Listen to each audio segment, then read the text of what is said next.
Yeah, we got this gangster song on this morning, y'all. You know why? Because this is a gangster day. Unfortunately, we did not have a Candid Corner last night. There was a technical issue in York, Pennsylvania. So we're going to run it tonight. And tonight we were definitely going to talk about the malice in the palace. But let's keep it a buck. If y'all didn't see that Ron Artest 30 for 30, you know what I mean? I would say go check that out because it's almost the same thing. I saw Ron's side of the story and a lot of that fan stuff and Steven and Jermaine's reactions and all of that stuff during our tests 30 for 30. So check that out if y'all haven't seen it because it's really good too.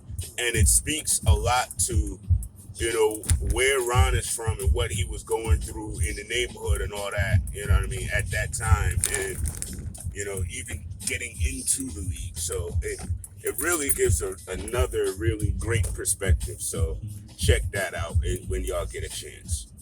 You know what I mean? And I'm sorry, I'm not a fan of Jermaine O'Neal. I mean, dude, I'm a Ron guy, so there that go.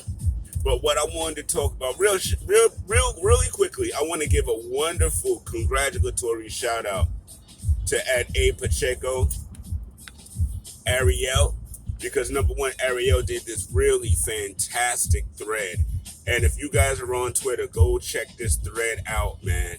It really breaks down Mitch's effectiveness, Mitchell Robinson, of course, throughout the season and how effective his defense was and how impactful to our winning Mitchell Robinson really is. Now, the reason why I said congratulations is because I went on Twitter this morning and apparently Mitchell Robinson himself has seen the thread and commented on it and was like, yo, so maybe I need to be going for Defensive Player of the Year after seeing what he could do. And he was like, you know what, no more playing. Let me put my head down and get to work. Dude, if that's really the case, man, I mean, and Ariel is a reason that motivated Mitch. This is why Nick's Twitter is the best fan base on social media, even though we wowed the hell out. Yo, that made me smile today. So again, big congratulations to that. That's dope. Now, I'm going to definitely wax a little bit more on the quote-unquote interview. And that's the Draymond KD interview. You know, but before I do, or as I do, I'll say, I was listening to NBA radio yesterday in the evening, afternoon time, where Rich Kamler and AD, you know, do their thing. And Rich Kamler really came out of pocket really wildly, in my opinion, because he was screaming up and down that he was mad at Draymond. Why in the world are you mad at Draymond for anything? And I mean, you are literally taking offense to things said in a conversation between two people that you ain't had nothing to do with. You weren't a part of the situation. You weren't a part of any of it. So why in the world do you have this passionate vitriol against Draymond Green? You know, to me, that's just an excuse to lay out your agendas on folk. And Draymond, for good or for bad, and a lot of it is his own doing, but, you know, these Draymond takes, you know, I kind of look suspect at the people giving the Draymond takes, like Rich Kamler at this particular moment. And I'm going to be 100 on it. I don't necessarily believe everything KD said. I believe KD is still kind of mad at Draymond for calling him what he called him and how in the whole conversation. So while KD is waxing how he wishes Steve Kerr and Bob did something different, you also mad that Draymond said what he said, bro, and you wanted that apology. Well, let's keep it a buck. Okay, you wasn't more mad at the front office, man. Stop playing. Stop it. You know what I mean? And dude, you not having fun with social media. And I'm sorry, I follow Dame, I follow CJ. They don't react the way you do, bruh. They just don't. They don't. So here's my thing. I'm with it. Cool. You having fun with it. Then own it. Own all of it. Say, well, sometimes they do get me mad and I respond and react. Be honest. You was being honest with other stuff. Be honest with that. Be honest with yourself. You know what I mean? But I mean, as far as the whole thing, it's over, it's done, it's whatever. You know what I mean? And as far as KD feeling like everybody's still mad about Golden State, there's probably Cleveland fans that are, but that's because they wanted their King James to win every single championship ever. So to me, all of that is irrelevant. You know what I mean? Other teams and other fan bases wasn't really caring. I mean, for me, I didn't like it because he was the same guy, talking about how he was down for Oklahoma City, this, that, and the third, and how he didn't like Bron doing what he did when he did it.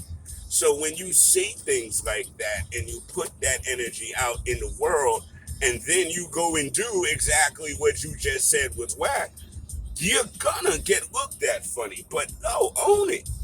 Own it. That's it. We are all grown-ups, grown men. It's not about how much money you have or what your name is. I was here. Frank got so because he's Kevin Durant. He's Kevin Durant. Shut up. Yeah, I mean, listen.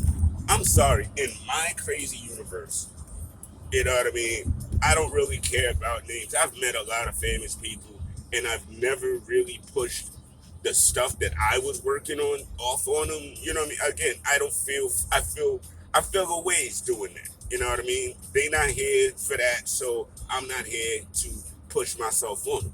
But don't mean I haven't met them. You know what I mean? But I'm not sycophantic. I don't care about, accolades and all of this other stuff. If you put shoes on, put your pants on, you go to work, you handle your business, I respect you. Period. In whatever field you're doing, from garbage man to Superman, it don't really matter. You know what I mean? But I'm not going. I'm not a sucker for love type dude that's gonna sit there. But because it's LeBron James, I can't stand that. You know what I mean? Because you make it seem like folk are infallible because of who they are, and nobody is infallible, fam. Everybody mess up, make mistakes. So I don't get into that stuff, man. I really don't. And I don't know, I'm weird. I am an oddball. Alex B always seems to lately call me a screwball, which is interesting. But, hey, folks see that I see things a little differently. And, I'm comfortable in my skin seeing things a little differently. So you go ahead. But yeah, so this KD Draymond thing, like I said, it was like 2019, so now it's like going on 3 years old. It's old. It's old anyway. You know what I mean? I'm glad fellas had their conversation and aired things out so that they feel better, because I know that was bothering Draymond. Not just the people saying that it was because of him that KD left, and it probably was partially. You know what I mean? I don't think KD fully addressed that in the interview either. You know what I mean? But to me, that was a great conversation for two people to have. Very similar, in my humble opinion, to the powwow session between Magic and Isaiah. Which, again, great television, great programming, great stuff. But that's their business. I don't have any personal anything about what Isaiah and Magic went through, said to each other, yada yada. Same as Draymond and KD. And I really just find it weird that some of these folk out here that are paid to talk about it have personal feelings about something that isn't at all personal to them. They be smoking mad, isn't it? Yo. All right, so again, watch tonight. We're going to definitely be dropping some fantasy football treats. please go to the Off the Ball Network website. Go check out all the articles. If you guys are doing your fantasy football leagues this year, definitely check out Off the Ball Network. Get some good intel because these drafts are starting, and it's a lot of running backs out there. There's a lot of wide receivers, but there's not a lot of tight ends. So you want to make sure you get your good information so you set your rosters up for a possible win. Now, our conversation isn't necessarily DFS though. We kind of go the full season joints, like the Yahoo, NFL Network, CBS Sports, stuff like that. So that's about it. At least for right now, from what I've seen, I definitely wanted to give Ariel his love because that Mitch thread was fantastic yesterday. He put a lot of work into that, and actually, if you watch this, Ariel, hit me up on my inbox, man. Let's get you on Nick's Corner or something, man, so you could break down the thread, break down your opinions of Mitch, and if a trade is even necessary, let's talk about it. You know what I mean? We've got UK Knicks fans coming on to the Knicks Corner this Saturday. We're gonna definitely try to get Papa Left and CK on next Saturday, so they can talk about their summer league experiences and all that. Because again, they was holding us down so much that announcers was talking about Knicks fans at the summer league. So definitely keep following. If you don't follow me, follow me. Let's hit these subscriptions up. Let's do the damn thing. And I will holler at y'all tonight on the Candid Corner. It's always my pleasure, always a blessing. And I'll holler. Have a great Thursday morning, fam.